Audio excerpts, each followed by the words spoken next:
Hey, everybody. Welcome back to our podcast.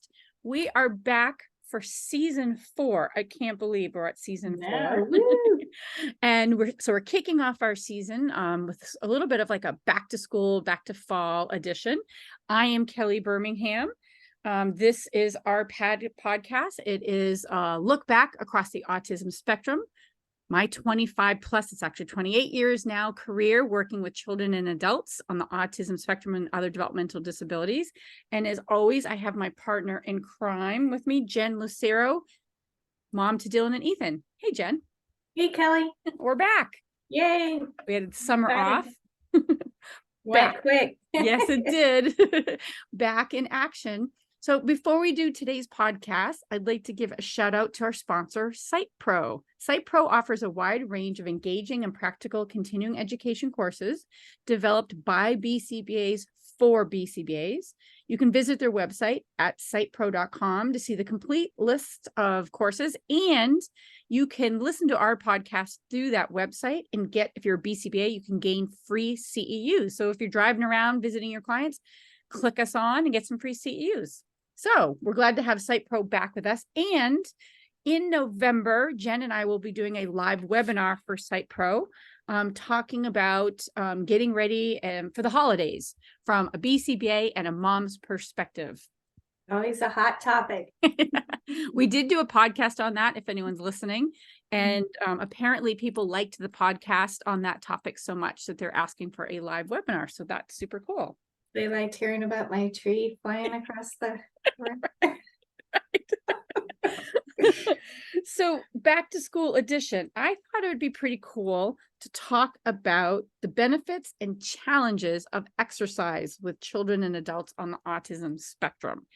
Now, I talk about this because years ago, 2004, here in California, I worked with a bunch of families and we developed in Orange County a sports league for young children called Spirit League. And we started off with kids. You had to be 5.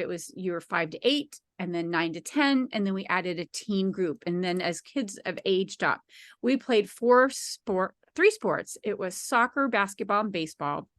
And when we first started, I think we had 18 kids that joined us across all the levels. And I think now they have like 300 kids that join them. And it's big, right? And so it was, for me, the part of the reason I wanted to be a part of that is because I have always felt very strongly about all of these kids on the autism spectrum or developmental disabilities, that there's so many sensory processing challenges. Like their body is just not processing their own self, the world the same. But exercise can only help, right? These kids, like 80% don't sleep through the night, right? And we know if you exercise, you're going to sleep better. We know that it increases blood flow to the brain. Like we're trying to help teach new skills. Let's get some blood flow to the brain, right? Talking about this pretty simply. Exercise has been proven to improve concentration, right? And it also helps with excess weight prevention. So it makes sense, right? Like if anyone should be exercising, it's these kids. For sure. Right? So the thing is, it's really freaking hard. Yeah. It's not their jam usually. It's really hard. So I thought that we could talk about a little bit, and it helps because you work for Special Olympics, right? And so I happen to go on the Special Olympics website. It's obviously a nationwide organization. You and I have many friends whose kids are in Special Olympics, adults that are in Special Olympics. And Special Olympics has tons of stuff on their website. They have all this health and fitness opportunities and data, right? I'm a behavior analyst. Data collected by Special Olympics demonstrated that fitness programming, in fact, improved health for all the participants that they studied. 37% of all the participants increased their level of physical activity. That's a lot, especially because I know so many kids on the spectrum that are really sedentary. Like they're sitting at home on their devices. Right? Definitely. 51%. I couldn't believe this one. Increased the amounts of fruits and vegetables they ate by the influence of their Special Olympics experience. And then 45% increased their water consumption. Yeah, definitely. Right? Like that's Yep. huge. And then the last one is more than a half lost at least 3 pounds after a season, and their high blood pressure improved. What the boom? Well, it's funny because when even now, with Special Olympics, I think, obviously it's such a well-known organization and brand. Yep. But I think there's a lot of misconceptions about it. People just think of the Olympics. So Yeah. they think it's like every 4 years, and Yep. and Talk about it. I don't think they understand that it's actually year round. Us locally, we do 12 different sports, so it's like by season. But so if you are a Special Olympics athlete, you have the ability to participate in different sports throughout the year, depending on what you like. But also, what I like to promote as not just obviously working there, but as a parent, is to people, mainly, is that it's not just about sports. It's actually the biggest organization for special needs, Yep. for health and wellness. Yep. And that we do have health programs, and that it coincides with everything that we do. And then also, when we have competitions, we have the thing called healthy athletes. So we Yep. partner, as you know, with many different health providers, organizations that are out there, that they come and they screen them for different things, and then they need support depending on what it is, whether it's hearing, vision, you name it, feet, weight, whatever it is.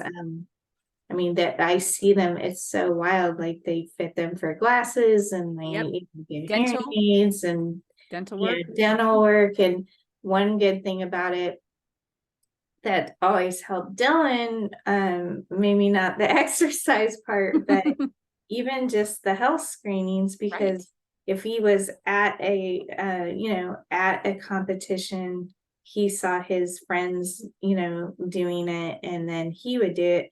Actually, they came up to me once, but it turned out to be okay. But that they it was very organized, and they sent it home, because I try to let him do his thing when he's there, but that there could be a potential hearing issue. Yes. So I actually knew there wasn't, because he's had an ABR, but Dylan likes to do selective hearing. But it was great that that they alerted that. So yeah, there's so many things out there. One thing I like too that they do is another thing they do is like a healthy athletes program, where it's geared towards, like, they work with group homes and things like Yep. that, where they'll do like a 6 to 8 week program.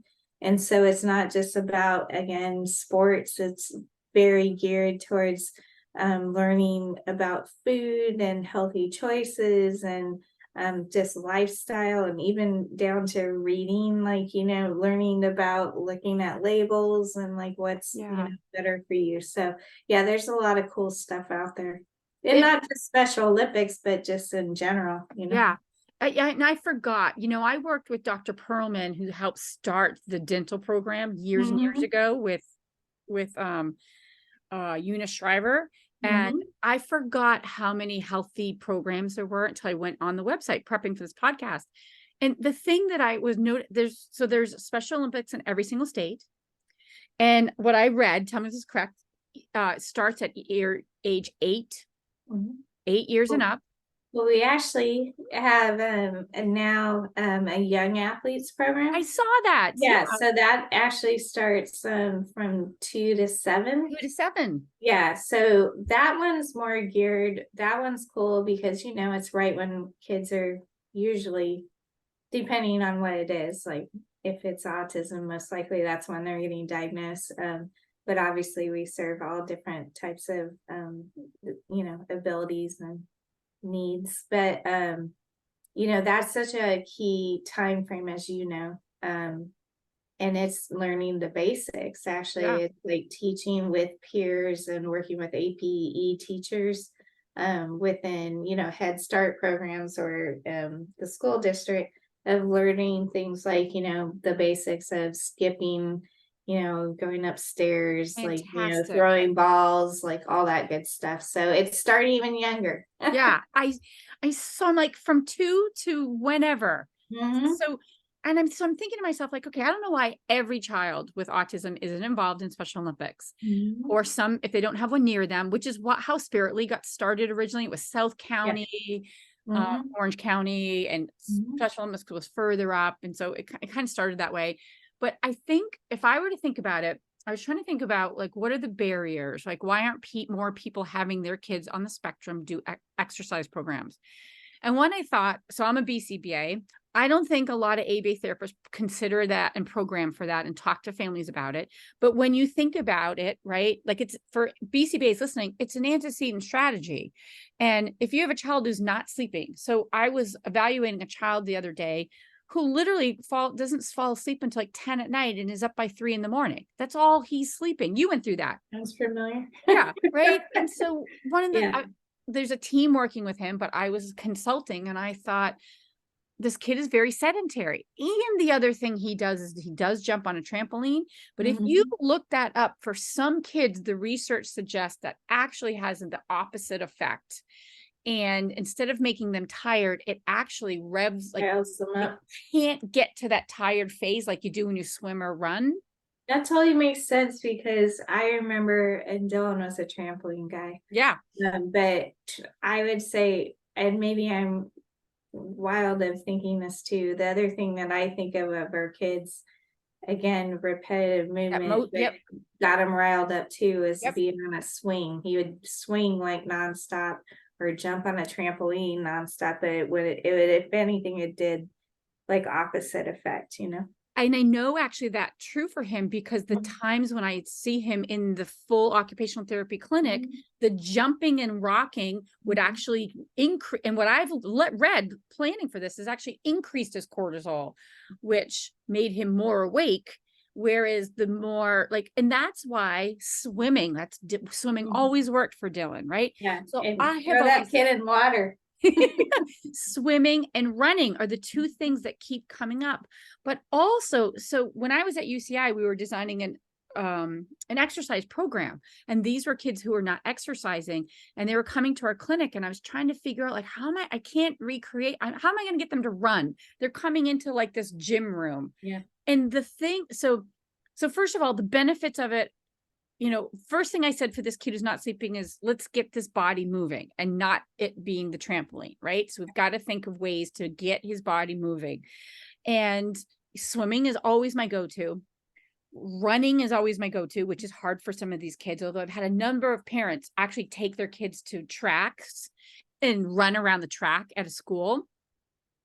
But it's hard to motivate. The other thing is video modeling. When we designed this exercise program for these kids, when we had coaches teach them, and it wasn't sports, this was just exercise. Mhm. When we had kids, coaches try to get them to do jumping jacks, right, and jog Mhm. in place and toe touches, they wouldn't do it. But when we put a video on, Mhm. Yes. they would do it. And then I went back and started researching it. I'm like, well, there's the research out there that video modeling is one of the most effective ways to teach daily living skills, like Mhm. toothbrushing. It is the Yeah. number one way to teach toothbrushing. A study just came out. It was more effective, video modeling, than social stories. So I'm like, well, let's have these kids follow this video. We found this guy on YouTube and they loved him. Of And course. so, No, that's cool.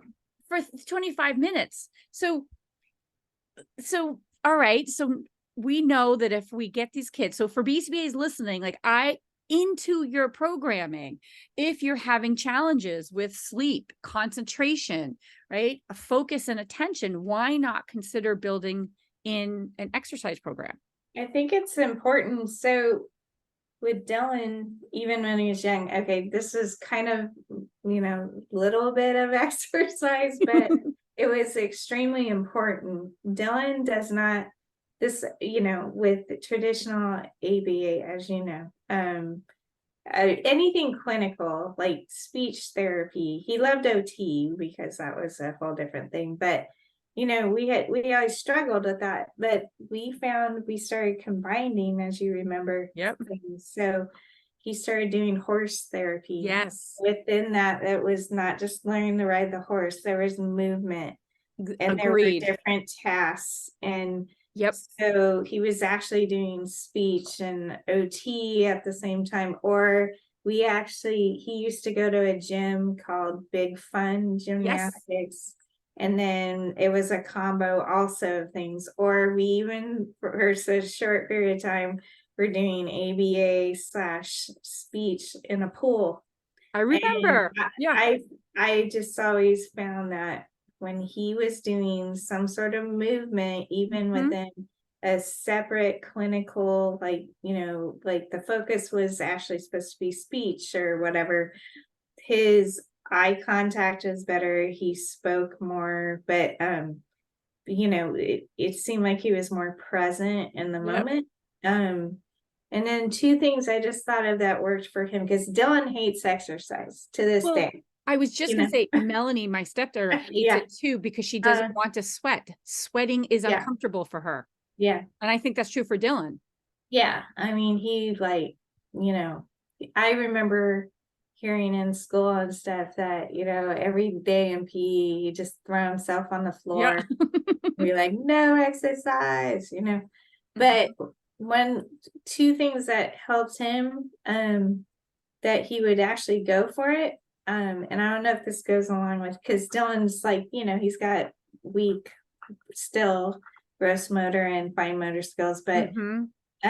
when he was in his transition program, they would take him to a gym. They Yep. worked with them.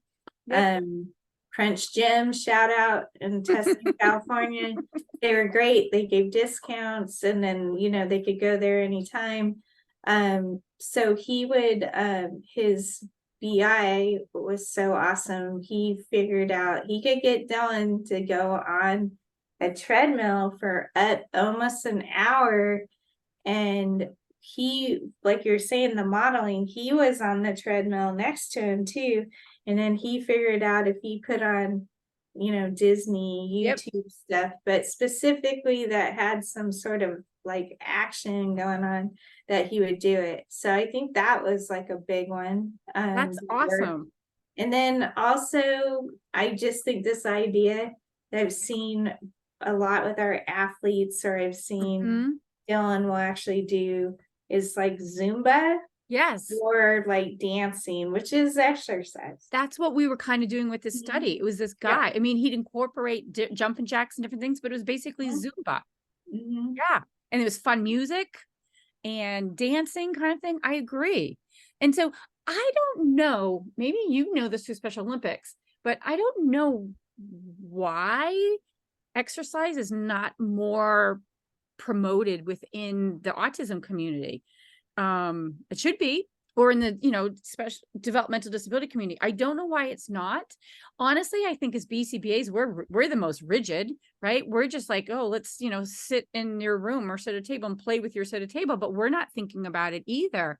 And it's clearly an antecedent strategy, and there's so many different ways to make it enticing and fun, Mm-hmm. and reinforcing, like having Dylan watch his favorite video on the treadmill. Yeah. I think they're getting better. I know we're like Special Olympics is really, working with schools, like Yeah. for unified partnerships. So I do think it's getting better on that end. I will say,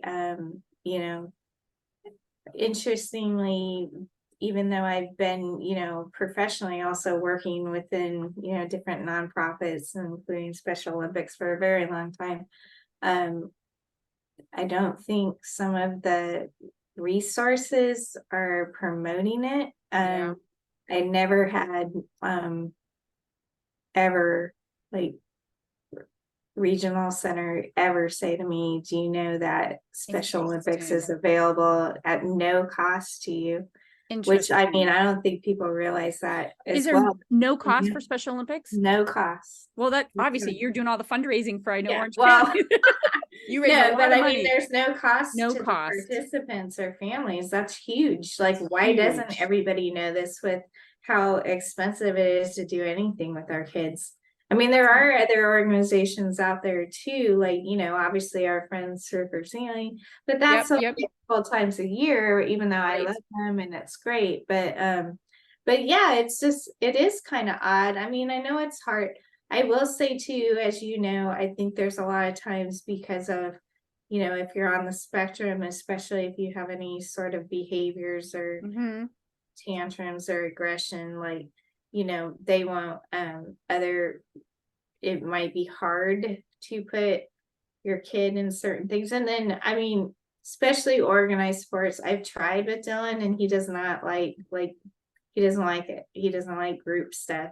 He definitely is more like, an individual or a small thing. Like he loved horse therapy. He loved, swimming. He loves surfing. He will go on, if I bribe him, he'll go on hikes. Like he'll do stuff. He likes bowling. We do have bowling. That's a huge thing Yep. with Special Olympics. It's probably one of our most popular sports. Yeah. But I mean, I think maybe it is harder for our kids to be in like more group sports, but I know a lot of kids that are also and they're like thriving in it. That's such a great point that for as families and ABA therapists are working with them is to consider the group versus individual sports, Mhm. because it is true at Spirit League, it was designed specifically for group sports and Mhm. working towards that. And we sort of shaped your way. And when a child wasn't successful, we sent them to Special Olympics because they have so many individualized sports. You and Mhm. I have so many friends whose young adults that are more impacted with their autism are doing individual sports for Special Olympics. Yeah. And then if you're not doing that and your child can't do either, then that's when I feel like the ABA therapy and the BCBAs get creative, like you have done over the years, right? And do the Zumba classes, go to Mhm. Crunch Gym and watch the video, go on a hike, I think yoga yoga. and meditation is good too. Just through you and like you specifically help teach Dylan. I mean, so it is exercise, how to breathe, Yeah. right? Yep. And like, especially when he was getting worked up, like Yep. he still does that in the car. That's how I know. Like I hear it. And I'm like, "Are you taking your deep breaths?" And he's like, "Yes." And like sometimes he'll set timers or, stuff like that. And, he has done, that's another, okay, when you're saying the modeling thing and watching someone, it's so funny because I try to put him in like classes and stuff, and he's like, heck no. But I found some goofy thing. It was a Disney thing, and it was like a guy in an Olaf suit and like two people, and they were doing yoga, and like he was totally into it I and bet. trying to do it. I mean, you can find You know? all those things on YouTube now. Yeah. I mean, and whatever works, and honestly, a lot of stuff is good to learn. We've done even in our staff conferences and stuff, there's so much you can do just with like limited stuff. Yep. There's a lot of exercises that you can learn and model just from like say, using a chair Yes. against the wall and stuff. I mean, there's just a lot. I think too, getting, I'm not past bribery, like, use something as a, incentive and a reinforcement, like, hey, if you do this, I know you said you do that with your stepdaughter too, like, hey, well, you gotta do this before we're gonna go do something that you want to do. Yeah. And so again, I'm going to say if it's something that's going to improve sleep, increase blood flow to the brain, improve your concentration, it's got to be in all these programs. But here I am, right? Like I need to talk the talk and walk the walk. The part of the reason for this podcast was because I started searching on the benefits for this because of some people might know I do have a stepdaughter on the autism spectrum. She's 33. And she used to do Spirit League sports. She always did sports. And then she is somewhat independent in that she lives in an apartment by herself. She has a job. She gets herself to and from the job, usually through Uber or rides from us. But we are struggling with her health, overall health. Now she is heavy, but that's not what we're talking about. We're talking about her overall health. And because she is spends so much time, it's like the weigh out the independence or not. So she's independent, but if she's not at work and not with us, she's more often on a screen, right? She's Mhm. gaming or more often on her phone or iPad. And so it's making us just, as a parent, just so anxious, right? And so stressed out. And so here I am, I'm like a BCBA, and I'm like, why can't I get this a young woman exercising? And the response effort is really hard for her because she does not want to sweat. And so we settled on walking. And Mhm. so we have literally set up contingencies that says, if you want to do these X, Y, and Z, you have to walk these steps. I'd say it works 70% of the time. Some of the other time it doesn't work because the response effort's too high. And so we're having to, work through, like, what are we going to do to get her, and she walks slow, and to move her along. Right. And so, we have a route now that we have found that even if she walks slow, it's a long route, and she's Mhm. put in some steps. And we frankly used to walk beside her. And now we've learned if we walk way ahead of her, she walks faster to catch up. Oh, that's cool. Right. And it took us a while. We were, at first we thought we were being mean because we weren't waiting for her. But then what we found was if we walk slow, she still walks slow. But Yeah. if we walked fast, but got way ahead of her, she will actually walk faster and catch up with us. And so That's we have awesome. figured that out. And so now that's what we're doing. So with Dylan, because he hates to exercise, what I do Yep. is try to find, I know there's certain places he likes, Yep. and I can incorporate that he's gonna have to walk to get to certain spots that he likes there, but he's not aware, like, well, I mean, I don't think he knows, like, this is all planned out. So I'll give two examples. One is there's a park down here called Irvine Park, and Mm-hmm. it's really big, but they have a train, but way farther, there's a little zoo and things like that. And then he likes the ducks and feeding the ducks. Mm-hmm. Like it's a whole loop. So I don't think he even realizes that he is walking and getting exercise. So that's one thing. And another thing I've been doing is he's been asking a lot to go to the beach. So we'll drive down there, but then I'll drive one spot and then I'll make him walk quite a ways and then what the loop. I find like he does better with everything if it's a loop. Like if I Same. used to, if you do one thing and then say, oh, now we got to go back, like Same with that was Melanie. an issue. Mm-hmm. But then, like a lot of times, like his reward after is we go. He loves sea animals, and there's a seal rescue Mm-hmm. in the canyon. So Yep. we go see the sea lions and the seals after, and he's all happy. So it's like probably bad because I'm kind of faking him out, but I get the extra because if I just say, let's go for a walk, let's go exercise, Same. he's like, no, you know. It's the same. We're doing the same thing with Melanie at 33. So we have one loop we do during the week Mhm. after, because Bill and I have to work. And Yeah. then on Sunday and often on Saturdays, we have different loops. And same, Yeah. if we walk and go back, it's miserable for all of us. Yeah, for But if sure. and so I'm going to try the park loop. That's a good one. Yeah. And then there's one in Mission Viejo. There's a trail where there's a butterfly part, and you Yeah, walk I this. mean, if there's something you think that she would like too, that's where I found a Dylan, that in any type of water thing. Um, Exactly.